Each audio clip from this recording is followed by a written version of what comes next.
talking about phonological awareness, and we're going to be matching each of the concepts of phonological awareness with a total physical response or emotion that will help kids remember and be able to manipulate those ideas. So the first concept in phonological awareness is words in a sentence. And words in a sentence may seem obvious, but if you've ever listened to a foreign language, it is difficult to differentiate each word in a sentence because the language can seem fast. Kids with a phonological processing deficit can feel that same way. So it may be important for us to back up and help them differentiate words in a sentence. So we call words in a sentence Grandpa Shark if we're doing the Baby Shark song. It is the biggest unit of sound. So the total physical response for words in a sentence or Grandpa Shark is a wide open arm clap. So if my sentence is I love books, it would look like this. I love books. And to do that total physical response helps match that individual word with emotion. It helps differentiate or make each word distinguished. The second concept in phonological awareness is onset rhyme. And onset rhyme is kind of a tricky concept for kids to get in the beginning.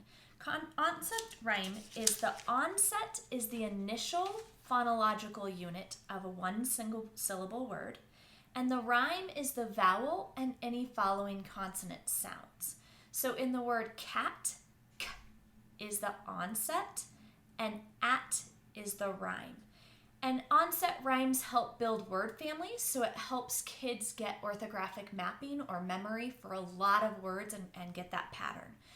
The Baby Shark that we're going to match for onset rhyme is Daddy Shark, and the total physical response is one arm for the onset, another arm for the rhyme, and then clapping them together. And I usually turn my back to kids when I'm doing this so that my mirror image of them is not going to mess them up. So let's do a couple together. The word is stop. Stop. Stop. Op. Hop. Op. Bop. Op. Mop.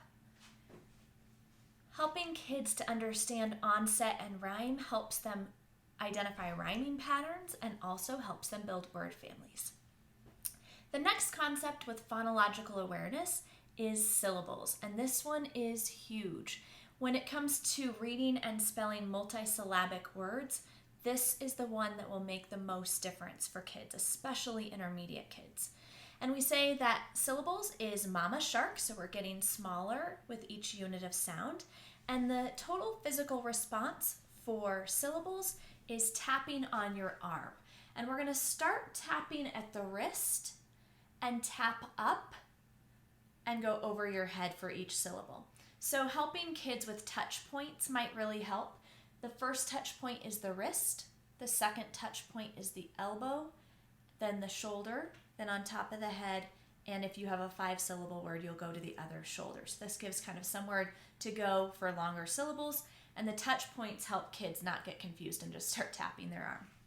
So let's look at the word book. Book, 1-syllable sound. How about the word baseball? Baseball. How about the word umbrella? Umbrella. How about the word independent? Independent. And finally, the word phonological. Phonological. And the other important thing to remember is whenever you have a multisyllabic word, you want to zip it back up or blend it back together. So I would say baseball, baseball.